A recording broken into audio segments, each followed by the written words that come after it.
Entonces, hace unos 6 años se hizo un gran escándalo cuando las Naciones Unidas publicaron que hay 800 millones de personas en el mundo muy pobres, en pobreza extrema. Y la pobreza extrema la definían entonces como las personas que subsistían en menos de $2 al día.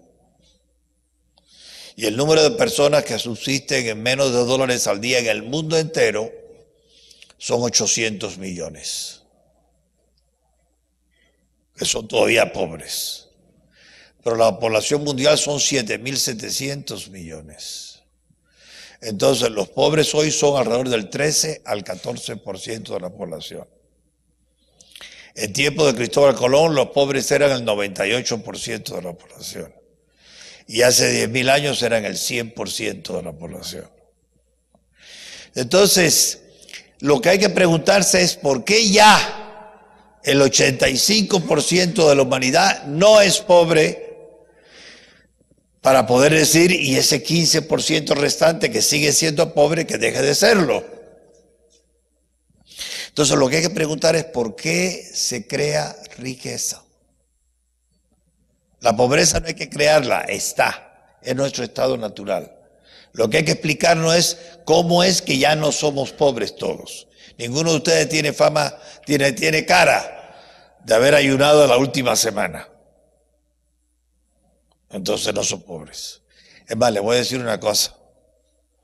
Si ustedes se comparan con el rey Luis XIV de Francia, el que construyó el Palacio del Versalles, con 4.000 habitaciones, y rey, ustedes son más ricos cada uno de ustedes que él. Él nunca tuvo agua corriente, nunca tuvo electricidad. Por supuesto, nunca tuvo la variedad de dietas, empezando con los McDonald's que ustedes tienen. De manera que hasta una persona de clase media de hoy es más rica que los reyes famosos de hace solo 300 o 400 años. Entonces, eso es lo que nos debe asombrar. ¿Por qué es que no somos pobres, sino que somos, comparado con todos los que han pasado antes, ricos? Ustedes son más ricos que sus bisabuelos. Sus bisabuelos no conocieron los automóviles para trasladarse de un lugar a otro, ni el teléfono, mucho menos el celular. Y por supuesto nada de internet. Y a la universidad iban o asistían hace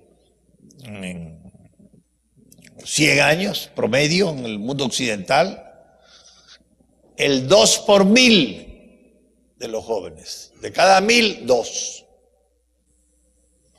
En los países desarrollados hoy tienen educación secundaria y superior a la secundaria alrededor del 8 o 10%, o del 80 o el 100% de 1.000. Entonces, ustedes son más ricos en muchas cosas que tienen y que you take for granted, lo dan por supuesto, como los celulares, como la ropa. Es más, pregúntenles a sus abuelitos y abuelitas, si todavía viven, cuando eran jóvenes, cuántos trajes tenía él, cuántos vestidos tenía ella. Y se van a quedar asombrados cuando les conteste que él tendría, a la edad que están ustedes, su abuelo o bisabuelo, a la edad en que ustedes están ahora, tenía tal vez 2 trajes, 2 pantalones, 3 camisas. Y ya está bien. Usted tiene más que eso. Y nada, digamos las señoritas. Entonces, de lo que hay que asombrarse y preguntarse es por qué no somos pobres. Nuestro estado natural es ser pobre. Entonces, los políticos que ganan votos hablando bonito sobre los pobres, pero no haciendo nada por ellos, siempre hablan de que hay que combatir a la pobreza y sacar a los pobres de la pobreza.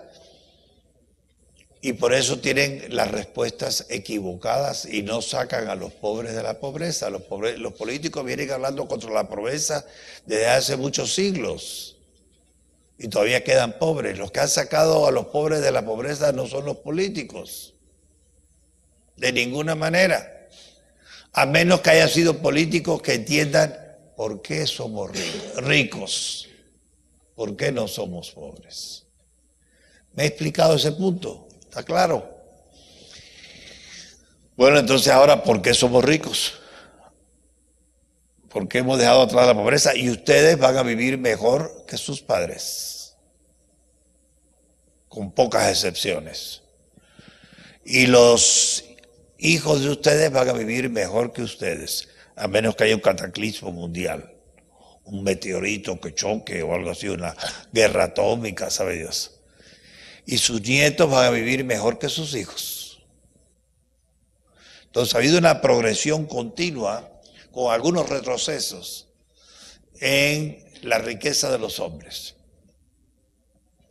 Hace más de 230 años, en 1776, un escocés